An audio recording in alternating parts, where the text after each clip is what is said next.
नमस्ते दोस्तों। आज मैं आपको माया की कहानी सुनाना चाहता हूँ। माया एक युवा प्रोफेशनल है, प्रतिभाशाली है, मेहनती है और हमेशा व्यस्त रहती है। उसकी सुबह की शुरुआत फोन पर बजने वाले दर्जनों अलार्म से होती है। वो हड़बड़ी में तैयार होती है, नाश्ते के नाम पर कुछ भी खा लेती है और फिर ट्रैफिक से जूझते हुए ऑफिस पहुंचती है। उसका दिन मीटिंग्स, ईमेल और डेडलाइंस के एक अंतहीन चक्र में बीतता है। वो एक साथ कई काम करने की कोशिश करती है, हमेशा महसूस करती है कि वो पीछे चल रही है। शाम को जब वो थकी हारी घर लौटती है तो उसके पास इतनी भी ऊर्जा नहीं बचती कि वो उन चीज़ों के बारे में सोच सके जो वो वास्तव में करना चाहती है, जैसे कि वो किताब पढ़ना, वो नया कौशल सीखना या बस अपने परिवार के साथ कुछ अच्छा समय बिताना। रात को बिस्तर पर लेटते समय उसके मन में एक ही विचार घूमता है, समय कहाँ चला जाता है। काश दिन में 24 से ज्यादा घंटे होते। माया की ये कहानी हम में से ज्यादातर लोगों की कहानी है। हम एक ऐसी दुनिया में जी रहे हैं जो हमें लगातार व्यस्त रहने के लिए पुरस्कृत करती है। हम उत्पादकता के दीवाने हैं, लेकिन हम अक्सर व्यस्त रहने और प्रभावी होने के बीच का अंतर भूल जाते हैं। हम अपने दिनों को महत्वहीन कार्यों, विक्षरणों और दूसरों की प्राथमिकताओं से भर देते हैं और फिर आश्चर्य करते हैं कि हमारे अपने सपनों के लिए कोई समय क्यों नहीं बचता। हम समय का प्रबंधन करने की कोशिश करते हैं, लेकिन हम असफल हो जाते हैं। क्यों? थिबॉट मॉरिस अपनी जबरदस्त किताब master your time master your life में इस समस्या का एक क्रांतिकारी समाधान प्रस्तुत करते हैं। वो कहते हैं कि हमारी समस्या ये नहीं है कि हमारे पास समय कम है, हमारी असली समस्या ये है कि हमारे पास स्पष्टता की कमी है। हम समय का प्रबंधन करने की कोशिश कर रहे हैं, जबकि हमें पहले खुद का प्रबंधन करना सीखना चाहिए। मॉरिस का तर्क है कि समय प्रबंधन वास्तव में आत्म प्रबंधन है। ये केवल टू डू लिस्ट बनाने या अपने कैलेंडर को रंग बिरंगा करने के बारे में नहीं है। ये इस बारे में है कि आप कौन हैं, आप कहाँ जाना चाहते हैं और आप वहाँ कैसे पहुँचेंगे, इस बारे में गहराई से सोचना। जब तक आपके पास इन सवालों के जवाब नहीं है, तब तक कोई भी समय प्रबंधन प्रणाली आपके लिए काम नहीं करेगी। आप बस अराजकता को व्यवस्थित करने की कोशिश कर रहे होंगे। ये किताब हमें एक मौलिक सत्य की याद दिलाती है। समय हमारा सबसे कीमती और सबसे समतावादी संसाधन है। हर किसी को, चाहे वो अमीर हो या गरीब, सफल हो या संघर्षरत, हर दिन ठीक 86,400 सेकंड मिलते हैं। आप इसे बचा नहीं सकते, आप इसे उधार नहीं ले सकते और आप इसे वापस नहीं पा सकते। एक बार जब यह चला गया तो ये हमेशा के लिए चला गया। इसलिए आप अपने समय के साथ जो करते हैं वो सबसे महत्वपूर्ण निर्णय है जो आप हर दिन लेते हैं। मॉरिस हमें एक शक्तिशाली विचार देते हैं। अपने समय का स्वामी बनने के लिए आपको पहले अपने मन का स्वामी बनना होगा। आपको अपने जीवन के ड्राइवर की सीट पर बैठना होगा, ना कि एक निष्क्रिय यात्री बने रहना जो जीवन को बस अपने साथ होने देता है। ये किताब हमें उस ड्राइवर की सीट पर बैठने के लिए एक step by step road map प्रदान करती है। ये हमें सिखाएगी कि कैसे अपने मूल्य वतन को पहचानें, एक प्रेरक दृष्टि बनाएं, शक्तिशाली लक्ष्य निर्धारित करें और फिर उन लक्ष्यों को प्राप्त करने के लिए अपने समय को बेरहमी से प्राथमिकता दें। ये केवल अधिक काम करने के बारे में नहीं है, ये उन चीज़ों के करने के बारे में है जो वास्तव में मायने रखती हैं। ये व्यस्तता के भ्रम से बाहर निकलकर एक उद्देश्यपूर्ण और पूर्ण जीवन जीने के बारे में है। तो अगर आप माया की तरह महसूस करते करते थक गए हैं, अगर आप अपने समय और अपने जीवन पर नियंत्रण वापस पाने के लिए तैयार हैं, तो इस यात्रा में मेरे साथ बने रहिए। हम एक ऐसी प्रणाली का पता लगाएंगे जो आपको केवल अपने कार्यों का प्रबंधन करने में ही नहीं, बल्कि अपने जीवन को बदलने में भी मदद करेगी। क्योंकि जब आप अपने समय के स्वामी बन जाते हैं, तो आप अपने जीवन के स्वामी बन जाते हैं। पिछले हिस्से में हमने स्थापित किया कि समय प्रबंधन की असली समस्या समय की कमी नहीं, बल्कि स्पष्टता की कमी है। हम एक ऐसी नाव में सवार हैं जिसमें कोई पतवार नहीं है और हम लहरों के साथ कहीं भी बहे जा रहे हैं, ये उम्मीद करते हुए कि हम किसी अच्छी जगह पहुंच जाएंगे। थीबॉट मॉरिस कहते हैं कि इससे पहले कि हम कोई नक्शा या कंपास उठाएं, हमें ये तय करना होगा कि हम जाना कहाँ चाहते हैं। और ये यात्रा शुरू होती है हमारे मौलिक सिद्धांतों यानी फंडामेंटल प्रिंसिपल्स को परिभाषित करने से। मौलिक सिद्धांत क्या हैं? ये वे गैर प्रक्राम्य नियम हैं जिन्हें आप अपने जीवन के लिए निर्धारित करते हैं। वे आपके व्यक्तिगत संविधान की तरह हैं। वे आपके मूल मूल्य हैं जिन्हें आपने सचेत रूप से चुना है और जिनके अनुसार जीने के लिए आप प्रतिबद्ध हैं। ये सिद्धांत आपके सभी निर्णयों के लिए एक फिल्टर के रूप में काम करते हैं। जब आप किसी दुविधा का सामना करते हैं, तो आप बस खुद से पूछ सकते हैं कि ये विकल्प मेरे मौलिक सिद्धांतों के साथ कितना मेल खाता है। ये आपके निर्णय लेने की प्रक्रिया को सरल बनाता है और ये सुनिश्चित करता है कि आप हमेशा अपने सच्चे स्व के अनुरूप कार्य कर रहे हैं। हम में से ज्यादातर लोग अपने सिद्धांतों के बारे में सचेत रूप से नहीं सोचते हैं। हम समाज, परिवार और संस्कृति द्वारा हमें दिए गए सिद्धांतों के एक सेट के साथ काम करते हैं। लेकिन एक उद्देश्यपूर्ण जीवन जीने के लिए आपको अपने सिद्धांतों को खुद चुनना होगा। मॉरिस हमें इस प्रक्रिया के लिए एक सरल व्यायाम का सुझाव देते हैं। शांति से बैठें और उन सभी चीजों की एक सूची बनाएं जिन्हें आप अपने जीवन में महत्व देते हैं। उदाहरण के लिए स्वास्थ्य, परिवार, ईमानदारी, विकास, स्वतंत्रता, रचनात्मकता, करुणा। इस सूची को जितना संभव हो उतना लंबा बनाएं। फिर इस सूची को देखें और अपने शीर्ष 5 से 10 मूल्यों को चुनें। ये आपके मूल मूल्य हैं। एक बार जब आपके पास अपने मूल मूल्यों की सूची हो, तो आप उन्हें अपने मौलिक सिद्धांतों में बदल सकते हैं। उदाहरण के लिए, यदि आपका एक मूल मूल्य है स्वास्थ्य, तो आपका मौलिक सिद्धांत हो सकता है कि मैं अपने शरीर को एक मंदिर की तरह मानूंगा, उसे पौष्टिक भोजन, नियमित व्यायाम और पर्याप्त आराम दूंगा। यदि आपका एक मूल मूल्य है ईमानदारी, तो आपका सिद्धांत हो सकता है कि मैं हमेशा सच बोलूंगा, तब भी जब ये मुश्किल हो, और मैं अपने कार्यों में पूरी तरह से पारदर्शी रहूंगा। ये सिद्धांत अब आपके जीवन के लिए आपके व्यक्तिगत नियम बन गए हैं। ये अभ्यास इतना प्रभावशाली क्यों है? क्योंकि ये आपको आत्म जागरूकता के गहरे स्तर पर ले जाता है। ये आपको ये समझने के लिए मजबूर करता है कि आपके लिए वास्तव में क्या मायने रखता है। जब आप अपनी प्राथमिकताओं के बारे में स्पष्ट होते हैं, तो उन चीजों को ना कहना बहुत आसान हो जाता है जो मायने नहीं रखती। आप उन गतिविधियों, लोगों और प्रतिबद्धताओं पर अपना समय बर्बाद करना बंद कर देते हैं जो आपके मूल सिद्धांतों के साथ संरेखित नहीं है। आइए माया के उदाहरण पर वापस लौटते हैं। माया हमेशा व्यस्त रहती है क्योंकि वो हर चीज को हाँ कहती है। वो अपने सहकर्मी की मदद करने के लिए देर तक रुकती है, भले ही इसका मतलब अपने परिवार के साथ समय बिताना छोड़ना हो। वो उन सामाजिक कार्यक्रमों में जाती है जिनमें उसकी कोई दिलचस्पी नहीं है, सिर्फ इसलिए क्योंकि उसे लगता है कि उसे जाना चाहिए। वो स्पष्टता के बिना काम कर रही है। अब कल्पना कीजिए कि माया ये अभ्यास करती है और अपने टॉप 3 मूल्यों की पहचान करती है। 1 परिवार, 2 व्यक्तिगत विकास, 3 स्वास्थ्य। अब उसके पास निर्णय लेने के लिए एक फिल्टर है। जब उसका सहकर्मी उससे देर तक रुकने के लिए कहता है, तो वो खुद से पूछ सकती है, क्या ये मेरे परिवार के मूल्य के साथ संरेखित है? जवाब है नहीं। अब उसके पास विनम्रता से मना करने का एक वैध कारण है। जब उसे एक ऐसे सामाजिक कार्यक्रम में आमंत्रित किया जाता है जो उसके व्यक्तिगत विकास या स्वास्थ्य में योगदान नहीं देता है, तो वो आत्मविश्वास से ना कह सकती है।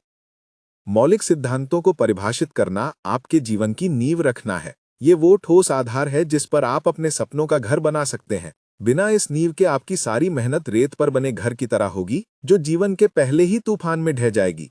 ये समय प्रबंधन का सबसे पहला और सबसे महत्वपूर्ण कदम है, और ये एक ऐसा कदम है जिसे ज्यादातर लोग छोड़ देते हैं। वे सीधे रणनीतियों और तकनीकों पर कूद पड़ते हैं, ये महसूस किए बिना कि एक स्पष्ट क्यों के बिना कोई भी कैसे आपको कहीं नहीं ले जाएगा।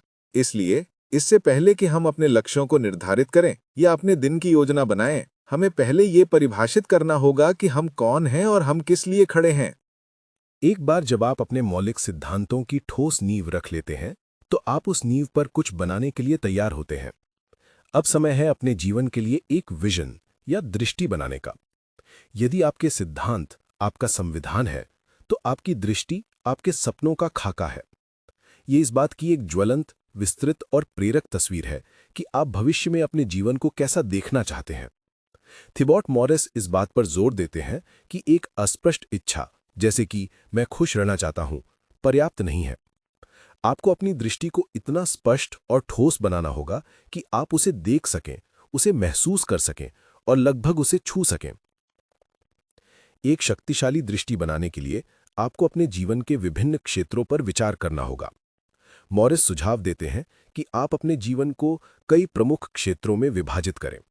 उदाहरण के लिए, स्वास्थ्य और फिटनेस। आप शारीरिक रूप से कैसा महसूस करना चाहते हैं? आपकी ऊर्जा का स्तर क्या होगा? आप कौन सी गतिविधियां करने में सक्षम होंगे? कैरियर या व्यवसाय। आप किस तरह का काम करना चाहते हैं? आप दुनिया में क्या योगदान देना चाहते हैं? आप कितना प्रभाव डालना चाहते हैं? वित्त। आप कितना पैसा कमाना चाहते हैं? आप उस पैसे का उपयोग कैसे करेंगे? वित्तीय स्वतंत्रता आपके लिए क्या मायने रखती है? रिश्ते, यानी परिवार, दोस्त या साथी। आप अपने प्रियजनों के साथ किस तरह के संबंध चाहते हैं? आप एक पति, पत्नी, माता-पिता, दोस्त या बच्चे के रूप में कैसे याद किया जाना चाहेंगे? व्यक्तिगत विकास। आप कौन से नए कौशल सीखना चाहते हैं? आप किन क्षेत्रों में खुद को सुधारना चाहते हैं? आप एक व्यक्ति के रूप में कैसे विकसित होना चाहते हैं? मनोरंजन और शौक। आप अपने खाली समय में क्या करना पसंद करते हैं? कौन सी गतिविधियां आपको खुशी और ऊर्जा देती हैं? अब प्रत्येक क्षेत्र के लिए भविष्य में 5 या 10 साल आगे देखें और अपने आदर्श जीवन का वर्णन करें। इसे वर्तमान काल में लिखें, जैसे कि ये पहले से ही हो रहा है। जितना संभव हो उतना विस्तृत और संवेदी बने। उदाहरण के लिए, स्वास्थ्य के लिए आप लिख सकते हैं, मैं हर सुबह ऊर्जा और जीवन शक्ति से भरपूर उठता हूँ। मेरा शरीर मजबूत और लचीला है। मैं आसानी से 10 किलोमीटर दौड़ सकता हूँ और पहाड़ों पर ट्रैकिंग का आनंद लेता हूँ। मैं ताज़ा संपूर्ण खाद्य पदार्थ खाता हूँ जो मेरे शरीर को पोषण देते हैं। यह अभ्यास क्यों महत्वपूर्ण है? क्योंकि यह आपके अवचेतन मन को एक स्पष्ट लक्ष्य देता है जिस पर काम करना है। जैसा कि हमने डॉक्टर जोसेफ मर्फी के काम में देखा है, आपका अवचेतन मन चित्रों और भावनाओं पर प्रतिक्रिया करता है। जब आप एक स्पष्ट और भावनात्मक रूप से आवेशित दृष्टि बनाते हैं, तो आप अपने अवचेतन मन को उस वास्तविकता को बनाने के लिए प्रोग्राम कर रहे होते हैं। आपकी दृष्टि एक चुंबक बन जाती है जो आपको उन अवसरों, लोगों और संसाधनों की ओर खींचती है जिनकी आपको इसे प्राप्त करने की आवश्यकता है। यह आपको प्रेरणा का एक अटूट स्रोत भी प्रदान करता है। जब आप मुश्किलों का सामना करते हैं, जब आप थका हुआ या निराश महसूस करते हैं, तो आप अपनी दृष्टि पर वापस लौट सकते हैं। यह आपको याद दिलाएगा कि आप ये सब क्यों कर रहे हैं। यह आपके क्यों को स्पष्ट करता है, और जब आपका क्यों काफी मजबूत होता है, तो कैसे अपने आप आसान हो जाता है। एक बार जब आपके पास प्रत्येक क्षेत्र के लिए एक लिखित दृष्टि हो, तो अगला कदम इसे अपने दैनिक जीवन में एकीकृत करना है। इसे सिर्फ एक दराज में बंद न कर दें। इसे हर दिन पढ़ें। इसे अपने बाथरूम के शीशे पर चिपका दें। इसे अपने फोन का वॉलपेपर बनाएं। इसे अपनी वास्तविकता का हिस्सा बनाएं। जितना अधिक आप अपनी दृष्टि से जुड़ेंगे, उतना ही अधिक ये आपके विचारों, भावनाओं और कार्यों को प्रभावित करेगा। ये दृष्टि निर्माण प्रक्रिया आपके मौलिक सिद्धांतों से सीधे जुड़ी हुई है। आपकी दृष्टि आपके सिद्धांतों का एक व्यवहारिक अनुप्रयोग है। यदि आपका एक सिद्धांत व्यक्तिगत विकास है, तो आपकी दृष्टि में नए कौशल सीखना या नई जगहों की यात्रा करना शामिल हो सकता है। यदि आपका एक सिद्धांत परिवार है, तो आपकी दृष्टि में अपने प्रियजनों के साथ गुणवत्तापूर्ण समय बिताना शामिल होगा। ये सुनिश्चित करता है कि आपके सपने आपकी गहरी मान्यताओं के साथ संरेखित हों, जो उन्हें और भी अधिक शक्तिशाली और प्राप्ति बनाता है। संक्षेप में, अपनी दृष्टि को परिभाषित करना अपने जीवन के लिए एक जीपीएस गंतव्य निर्धारित करने जैसा है। बिना किसी गंतव्य के आप बस भटकते रहेंगे, लेकिन एक स्पष्ट गंतव्य के साथ आप अपने मार्ग की योजना बना सकते हैं, बाधाओं को दूर कर सकते हैं और आत्मविश्वास के साथ आगे बढ़ सकते हैं, ये जानते हुए कि आप सही दिशा में जा रहे हैं। अब जब हमारा गंतव्य स्पष्ट हो गया है, तो हम उस गंतव्य तक पहुंचने के लिए एक रोडमैप बनाने के लिए तैयार है। लक्ष्य निर्धारण की शक्ति। एक स्पष्ट दृष्टि होना एक शक्तिशाली प्रेरक है, लेकिन यह केवल एक सपना ही रह जाएगा जब तक कि आप इसे कार्यवाही योग्य चरणों में नहीं तोड़ते। यहीं पर लक्ष्य निर्धारण यानी गोल सेटिंग की कला और विज्ञान काम आता है। लक्ष्य वे मील के पत्थर हैं जो आपकी दृष्टि के भव्य सपने को आपकी दैनिक वास्तविकता से जोड़ते हैं। वे आपकी यात्रा के लिए एक ठोस रोड मैप प्रदान करते हैं जो आपको बताते हैं कि आपको कहाँ जाना है और आप अपनी प्रगति को कैसे मापेंगे। थिबॉट मॉरिस हमें सिखाते हैं कि प्रभावी लक्ष्य निर्धारण केवल इच्छाओं की सूची बनाने के बारे में नहीं है। ये एक रणनीतिक प्रक्रिया है जिसके लिए विचार और योजना की आवश्यकता होती है। इस प्रक्रिया का पहला कदम है अपनी दृष्टि को विभिन्न समय सीमाओं में विभाजित करना। अपनी 5 या 10 साल की दृष्टि से शुरू करें और फिर पीछे की ओर काम करें। खुद से पूछें, इस 5 साल की दृष्टि को प्राप्त करने के लिए मुझे अगले 1 साल में क्या हासिल करने की आवश्यकता है? ये आपका वार्षिक लक्ष्य बन जाता है। फिर पूछें, इस वार्षिक लक्ष्य को प्राप्त करने के लिए मुझे इस तिमाही में क्या हासिल करने की आवश्यकता है? और फिर इस तिमाही लक्ष्य को प्राप्त करने के लिए मुझे इस महीने क्या हासिल करने की आवश्यकता है? ये प्रक्रिया, जिसे रिवर्स इंजीनियरिंग कहा जाता है, एक बड़े डरावने लक्ष्य को छोटे प्रबंधनीय टुकड़ों में तोड़ देती है। ये आपको अभिभूत महसूस करने से बचाती है और आपको गति बनाने की अनुमति देती है। एक बार जब आपके पास अपने लक्ष्य हों, तो ये सुनिश्चित करना महत्वपूर्ण है कि वे अच्छी तरह से परिभाषित हैं। मॉरिस हमें प्रसिद्ध स्मार्ट लक्ष्य ढांचे का उपयोग करने की सलाह देते हैं। स्मार्ट का अर्थ है एस स्पेसिफिक, यानी आपका लक्ष्य स्पष्ट और अच्छी तरह से परिभाषित होना चाहिए। मैं फिट होना चाहता हूं एक अस्पष्ट लक्ष्य है। मैं अगले 3 महीनों में 5 किलो वजन कम करना और 5 किलोमीटर दौड़ने में सक्षम होना चाहता हूं एक स्पष्ट लक्ष्य है। एम मेजरेबल यानी मापने योग्य। आप अपनी प्रगति को कैसे ट्रैक करेंगे? यदि आप अपनी प्रगति को माप नहीं सकते हैं तो आप नहीं जान पाएंगे कि आप सफल हो रहे हैं या नहीं। 5 किलो वजन कम करना मापने योग्य है। ए अचीवेबल यानी प्राप्य। क्या आपका लक्ष्य वास्तविक है? 1 महीने में 20 किलो वजन कम करने का लक्ष्य निर्धारित करना अवास्तविक है और केवल निराशा की ओर ले जाएगा। अपने लक्ष्यों को चुनौतीपूर्ण बनाएं लेकिन पहुंच के भीतर। आर रेलेवेंट यानी प्रासंगिक। क्या आपका लक्ष्य आपकी समग्र दृष्टि और मूल्यों के साथ संरेखित है? यदि आपका लक्ष्य आपकी बड़ी तस्वीर में फिट नहीं बैठता तो आप इसे प्राप्त करने के लिए प्रेरित नहीं होंगे। टी टाइम बाउंड यानी समयबद्ध। आपके लक्ष्य की एक समय सीमा होनी चाहिए। एक समय सीमा तात्कालिकता की भावना पैदा करती है और आपको शिथिलता से बचाती है। अगले 3 महीनों में एक समय सीमा है। स्मार्ट ढांचा आपके लक्ष्यों को ठोस और कार्यवाही योग्य बनाता है। ये उन्हें इच्छाधारी सोच से एक वास्तविक योजना में बदल देता है। लक्ष्य निर्धारण का एक और महत्वपूर्ण पहलू है उन्हें लिखना। जब आप अपने लक्ष्यों को लिख लेते हैं तो आप उन्हें अपने दिमाग से निकालकर भौतिक दुनिया में लाते हैं। ये उन्हें और भी वास्तविक और शक्तिशाली बनाता है।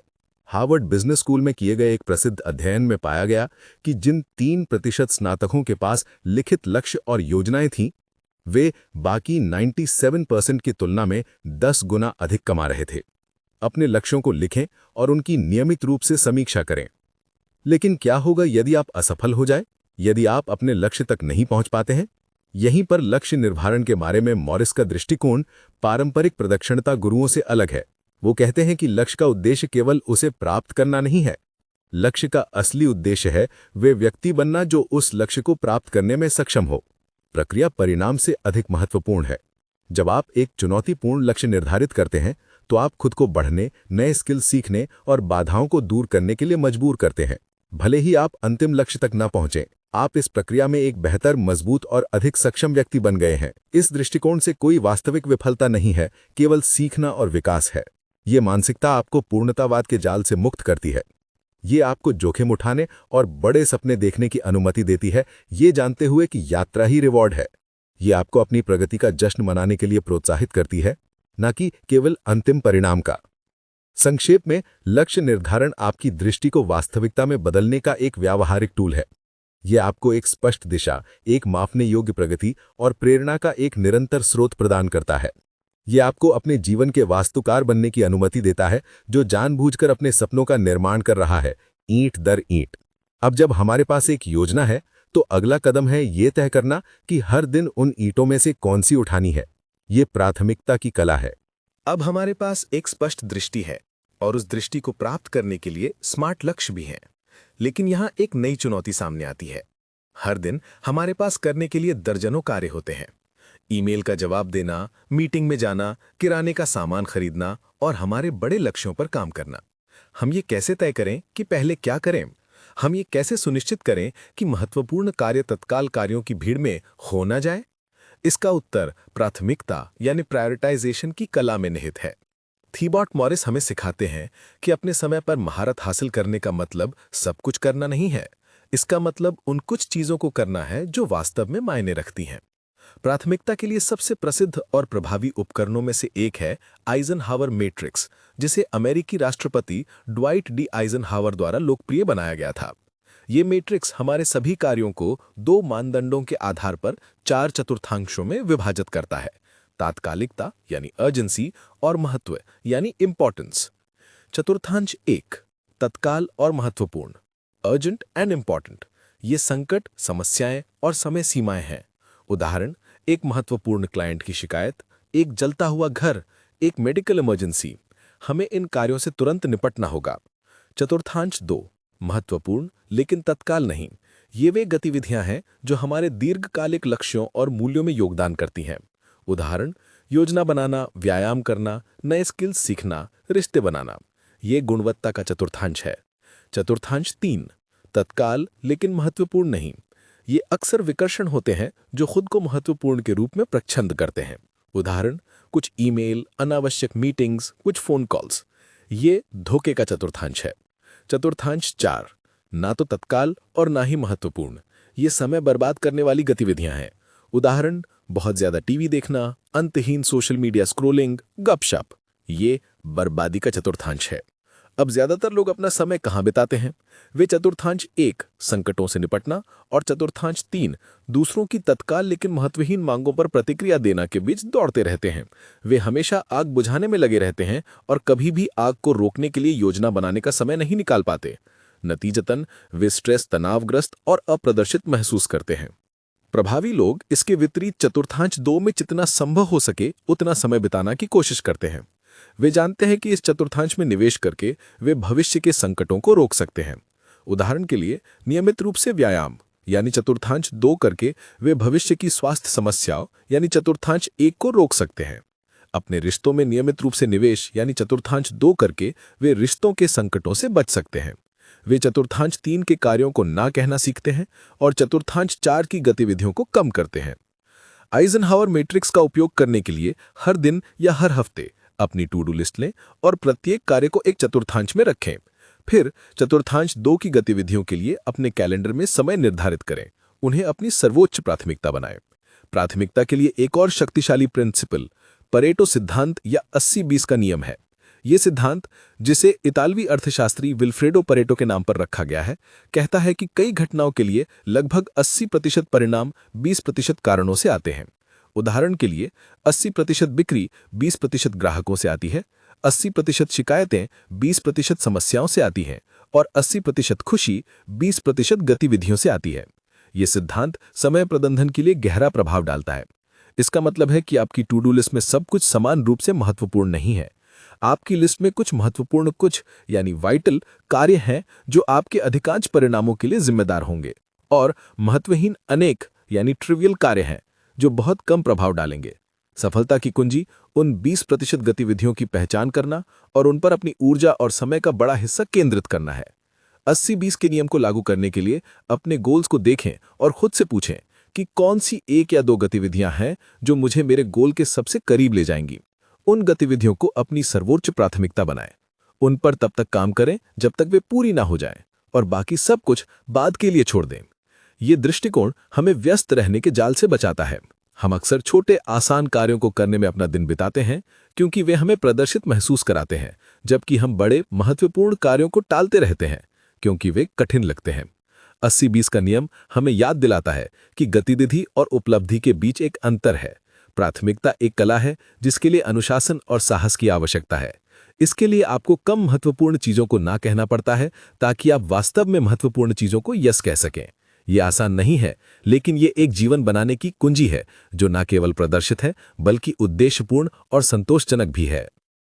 एक बार जब आप अपनी प्राथमिकताओं के बारे में स्पष्ट हो जाते हैं, तो अगला कदम उन प्राथमिकताओं को अपनी दिनचर्या में शामिल करने के लिए एक प्रणाली बनाना है। यहीं पर ज्यादातर लोग फिर से लड़खड़ाते हैं। उनके पास अच्छे इरादे होते हैं, लेकिन उनके पास एक ठोस योजना नहीं होती है। वे एक साधारण टू डू सूची पर भरोसा करते हैं जो अनिवार्य रूप से इच्छाओं की एक सूची है जिसमें कोई संरचना या समय सीमा नहीं होती है। थिबॉट मॉरिस हमें एक कहीं ज्यादा शक्तिशाली और प्रभावी तरीका सिखाते हैं, टाइम ब्लॉकिंग। टाइम ब्लॉकिंग एक ऐसी विधि है जिसमें आप अपने दिन के प्रत्येक मिनट के लिए एक योजना बनाते हैं। यह आपके कैलेंडर पर विशिष्ट कार्यों के लिए समय के ब्लॉक निर्धारित करने के बारे में है। एक साधारण टू डू सूची के बजाय जो आपको बताती है कि क्या करना है, टाइम ब्लॉकिंग आपको बताता है कि कब और कितनी देर तक कुछ करना है। यह आपके इरादों को एक ठोस योजना में बदल देता है। ये विधि इतनी प्रभावी क्यों है? सबसे पहले ये आपको यथार्थवादी होने के लिए मजबूर करती है। जब आप अपने कार्यों को अपने कैलेंडर में रखते हैं तो आप तुरंत देख सकते हैं कि आपके पास वास्तव में कितना समय है। आप एक दिन में 20 कार्य करने की कोशिश नहीं करेंगे जब आप जानते हैं कि आपके पास केवल 4 घंटे का खाली समय है। यह आपको अपनी प्राथमिकताओं के बारे में कठिन निर्णय लेने के लिए मजबूर करता है। दूसरा, ये शिथिलता यानी प्रोक्रेस्टिनेशन को कम करता है। जब आपके कैलेंडर में सुबह 9 बजे से 10 बजे तक रिपोर्ट पर काम करें लिखा होता है तो ये निर्णय लेने के मानसिक बोझ को दूर कर देता है कि आगे क्या करना है। आपको बस अपने कैलेंडर का पालन करना है। ये एक विशिष्ट कार्य शुरू करने के लिए आवश्यक इच्छा शक्ति को कम करता है। तीसरा, ये आपको गहरे काम के लिए समय निकालने में मदद करता है। हमारी आधुनिक दुनिया विकर्षणों से भरी है। ईमेल, सोशल मीडिया और सहकर्मियों की लगातार रुकावटें हमें किसी भी चीज़ पर गहराई से ध्यान केंद्रित करने से रोकती हैं। टाइम ब्लॉकिंग आपको अपने सबसे महत्वपूर्ण कार्यों के लिए निर्बाध समय के बड़े ब्लॉक निर्धारित करने की अनुमति देता है। आप अपने कैलेंडर में 90 मिनट का डीप वर्क ब्लॉक रख सकते हैं, अपना फ़ोन बंद कर सकते हैं और पूरी तरह से उस एक कार्य पर ध्यान केंद्रित कर सकते हैं। टाइम ब्लॉकिंग को लागू कैसे करें? यहाँ एक सरल प्रक्रिया है। अपनी प्राथमिकताओं की पहचान करें। हर हफ्ते की शुरुआत में अपने लक्ष्यों की समीक्षा करें और उस सप्ताह के लिए अपनी शीर्ष 2-3 प्राथमिकताओं की पहचान करें। ये आपके बड़े पत्थर हैं जिन्हें आपको पहले अपने जार में रखना होगा। प्रत्येक कार्य के लिए समय का अनुमान लगाएं। शुरुआत में यथार्थवादी बने, आप हमेशा बाद में आयोजित कर सकते हैं। अपने कैलेंडर में ब्लॉक शेड्यूल करें। अब अपने कैलेंडर पर जाएं और इन कार्यों के लिए विशिष्ट समय ब्लॉक शेड्यूल करें। उन्हें एक महत्वपूर्ण बैठक की तरह मानें जिसे आप रद्द नहीं कर सकते। अपने बड़े पत्थरों को पहले शेड्यूल करें और फिर छोटे कार्यों के लिए बचे हुए समय का उपयोग करें। बफर समय शामिल करें। अपने शेड्यूल को बहुत ज़्यादा कसकर न बांधें। अप्रत्याशित रुकावटों और कार्यों के बीच संक्रमण के लिए छोटे बफर ब्लॉक जैसे कि 15 मिनट शामिल करें।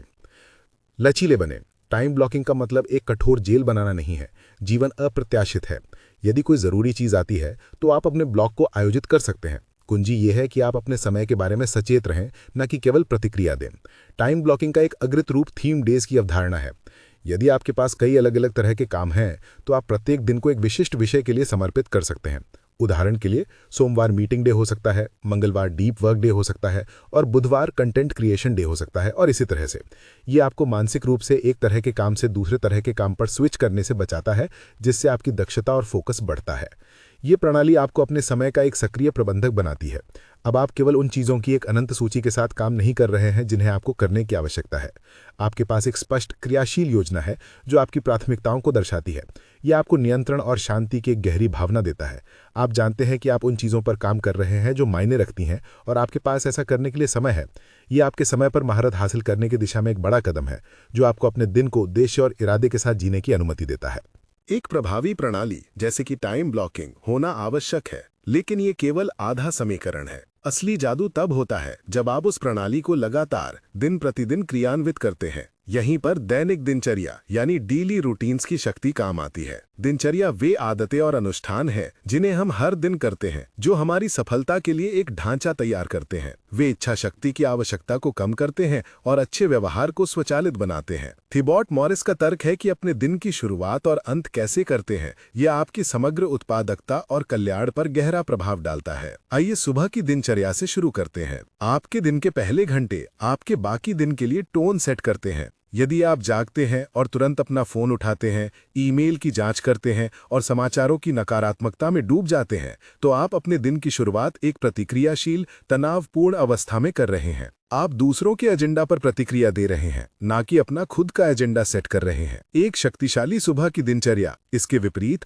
आपको अपने दिन की शुरुआत इरादे, शांति और फोकस के साथ करने की अनुमति देती है। ये आपके व्यक्तिगत दिवस का वह पवित्र समय है जिसे आप अपने शारीरिक, मानसिक और भावनात्मक कल्याण के लिए समर्पित करते हैं। एक प्रभावी सुबह की दिनचर्या में क्या शामिल हो सकता है? ये हर किसी के लिए अलग होगा, लेकिन कुछ प्रमुख तत्व हैं। हाइड्रेशन। रात भर के बाद आपके शरीर को पानी की जरूरत होती है। अपने दिन की शुरुआत एक बड़ा गिलास पानी पीकर करें। माइंडफुलनेस या ध्यान। कुछ मिनटों का ध्यान आपके मन को शांत कर सकता है, तनाव को कम कर सकता है और आपके फोकस को बढ़ा सकता है। व्यायाम। हल्की स्ट्रेचिंग, योग या एक छोटी कसरत आपके रक्त प्रवाह को बढ़ाती है और आपकी ऊर्जा के स्तर को बढ़ाती है। कृतज्ञता या जर्नलिंग। अपने दिन की 3 चीजों को लिखना जिनके लिए आप आभारी हैं, आपके दृष्टिकोण को सकारात्मकता की ओर मोड़ सकता है। योजना या समीक्षा। अपने लक्ष्यों और अपने दिन की योजना की समीक्षा करने के लिए कुछ मिनट निकालें।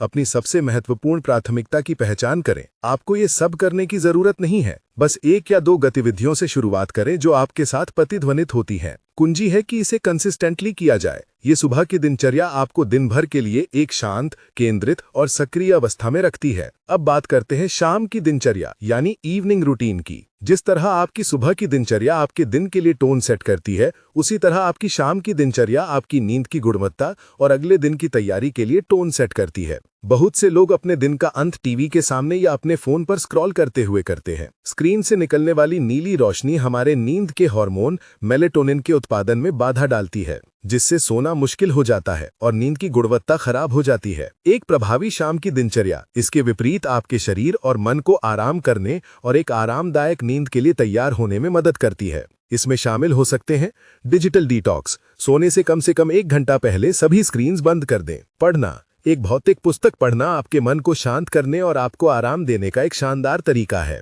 जर्नलिंग या चिंतन, अपने दिन पर विचार करें, क्या अच्छा हुआ, आपने क्या सीखा, किसी भी चिंता या अधूरे काम को लिख लें ताकि आपका मन साफ हो सके। अगले दिन की तैयारी, अपने कपड़े निकालें, अपना दोपहर का भोजन तैयार करें और अगले दिन के लिए अपनी टू डू लिस्ट की समीक्षा करें। ये सुबह के तनाव को कम करता है। विश्राम तकनीकें, गर्म स्नान, हल्की स्ट्रेचिंग या गहरी सांस लेने के व्यायाम आपके शरीर को नींद के लिए तैयार कर सकते हैं। सुबह और शाम की दिनचर्या आपके दिन के बुक एंड की तरह है। वे संरचना, स्थिरता और इरादा प्रदान करती हैं। वे यह सुनिश्चित करती हैं कि आप अपने दिन की शुरुआत और अंत अपनी शर्तों पर करें, न कि दुनिया की मांगों के हिसाब से। इन दिनचर्याओं के बीच एक और प्रभावी सिद्धांत है जिसे अक्सर मेंढक खाओ यानी ईट द फ्रॉग कहा जाता है, जिसे लेखक ब्रायन ट्रेसी ने लोकप्रिय बनाया। ये सिद्धांत कहता है कि आपको हर दिन अपने सबसे महत्वपूर्ण और अक्सर सबसे कठिन कार्य को पहले करना चाहिए। ये आपका मेंढक है। हम अक्सर इस कार्य को टालते रहते हैं, जिससे ये पूरे दिन हमारे ऊपर एक मानसिक बोझ बना रहता है। जब आप सुबह सबसे पहले अपने मेंढक को खाते हैं तो आप दिन की सबसे बड़ी जीत हासिल करते हैं। इससे आपको गति और उपलब्धि की एक बड़ी भावना मिलती है और बाकी का दिन आसान लगता है। अपनी सुबह की योजना सत्र के दौरान अपने मेंढक की पहचान करें और उसे अपने दिन का पहला कार्य बनाएं। ये एक सरल लेकिन अविश्वसनीय रूप से प्रभावी उत्पादकता तकनीक है। हमारे पास एक स्पष्ट दृष्टि है, ठोस लक्ष्य है, प्राथमिकता देने की एक प्रणाली है और दैनिक दिनचर्या है। ऐसा लगता है कि हमारे पास सफलता के लिए सभी सामग्रियां हैं, लेकिन फिर भी एक अदृश्य और शक्तिशाली दुश्मन है जो हमारी सबसे अच्छी योजनाओं को भी पटरी से उतार सकता है। शिथिलता, प्रोक्रेस्टिनेशन। शिथिलता केवल आलस्य नहीं है, ये एक जटिल मनोवैज्ञानिक घटना है जिसकी जड़ें अक्सर गहरी भावनाओं में होती हैं। थिबॉट मॉरिस हमें सिखाते हैं कि जब तक हम ये नहीं समझते कि हम क्यों टाल मटोल करते हैं, हम उस पर काबू पाने की उम्मीद नहीं कर सकते। शिथिलता के कुछ सामान्य कारण क्या हैं? असफलता का डर। हम अक्सर किसी कार्य को शुरू करने से डरते हैं क्योंकि हमें डर होता है कि हम उसमें असफल हो जाएंगे। यदि हम शुरू ही नहीं करते हैं तो हम असफल नहीं हो सकते। ये हमारे अहंकार की रक्षा करने का एक तरीका है। पूर्णतावाद, परफेक्शनिज्म। हम किसी कार्य को शुरू करने के लिए सही समय या सही मूड का इंतजार करते रहते हैं। हम खुद पर इतना अधिक दबाव डालते हैं कि हमें पूरी तरह से सही होना है कि हम शुरू करने से ही डर जाते हैं। अभिभूत होना, ओवरवेल्म। जब कोई कार्य बहुत बड़ा या जटिल लगता है तो हम अभिभूत महसूस करते हैं और ये नहीं जानते कि कहाँ से शुरू करें, इसलिए हम कुछ नहीं करते। प्रेरणा की कमी।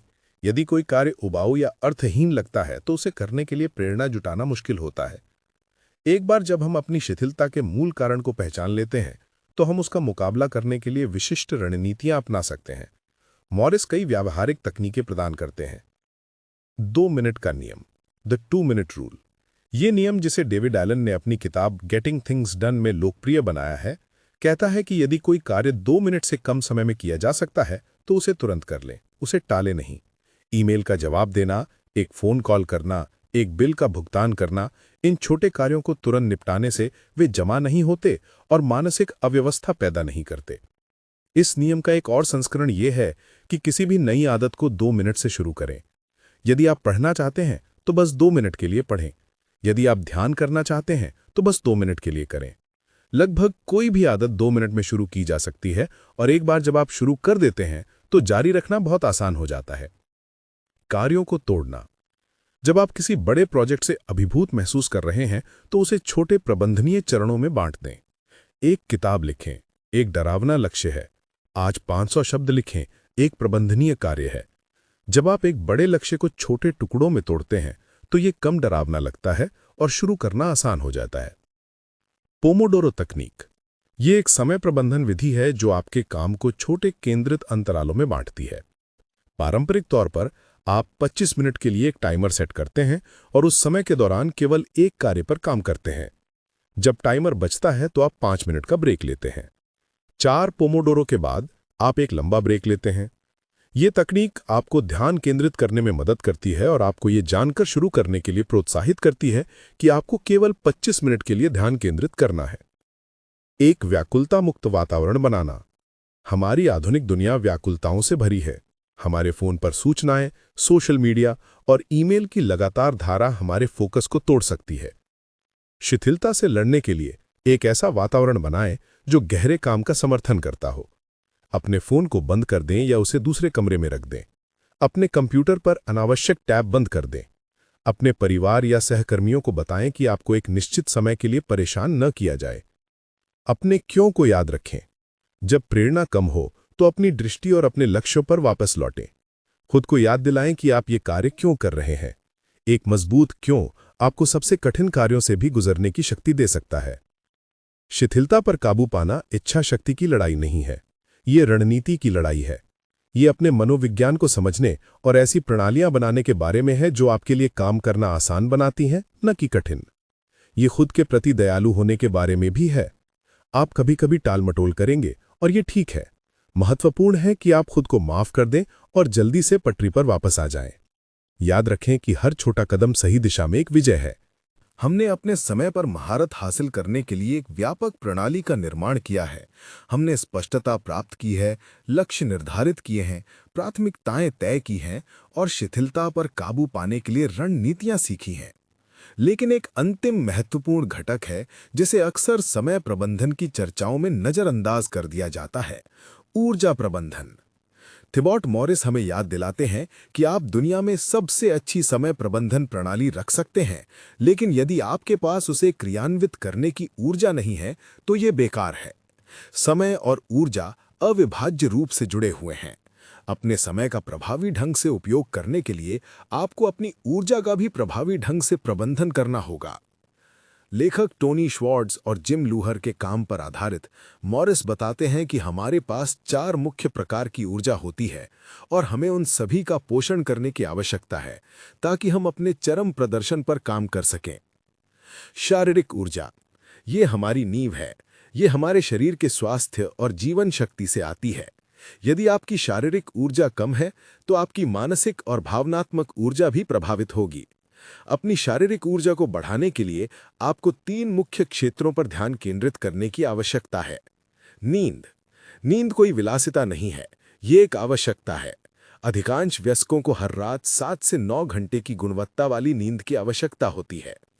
नींद के दौरान आपका शरीर खुद की मरम्मत करता है और आपका मस्तिष्क यादों को समेकित करता है। पोषण। आप जो खाते हैं वो सीधे आपकी ऊर्जा के स्तर को प्रभावित करता है। प्रसंस्कृत खाद्य पदार्थ, चीनी और अस्वस्थकर वसा से बचें। इसके बजाय संपूर्ण खाद्य पदार्थों, फलों, सब्जियों और लीन प्रोटीन पर ध्यान केंद्रित करें। व्यायाम। नियमित शारीरिक गतिविधि आपकी ऊर्जा को बढ़ाती है, आपके मूड में सुधार करती है और आपके फोकस को बढ़ाती है। हर दिन कम से कम 30 मिनट की मध्यम गतिविधि का लक्ष्य रखें। मानसिक ऊर्जा। यह हमारी ध्यान केंद्रित करने, विश्लेषण करने और रचनात्मक रूप से सोचने की क्षमता है। हमारी मानसिक ऊर्जा एक सीमित संसाधन है। लंबे समय तक एक ही कार्य पर ध्यान केंद्रित करने से यह समाप्त हो जाती है। अपनी मानसिक ऊर्जा को प्रबंधित करने के लिए नियमित ब्रेक लें। पोमोडोरो टेक्निक की तरह छोटे नियमित ब्रेक लेना आपकी मानसिक सहन शक्ति को रिचार्ज कर सकता है। एक समय में एक ही काम करें।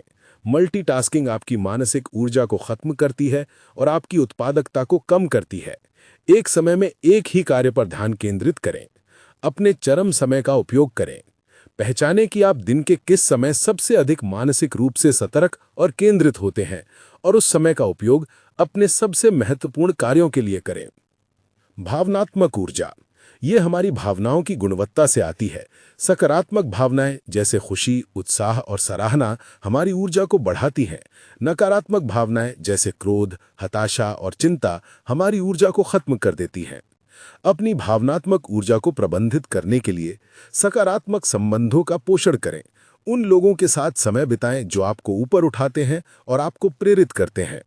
कृतज्ञता का अभ्यास करें। नियमित रूप से उन चीजों पर ध्यान केंद्रित करें जिनके लिए आप आभारी हैं।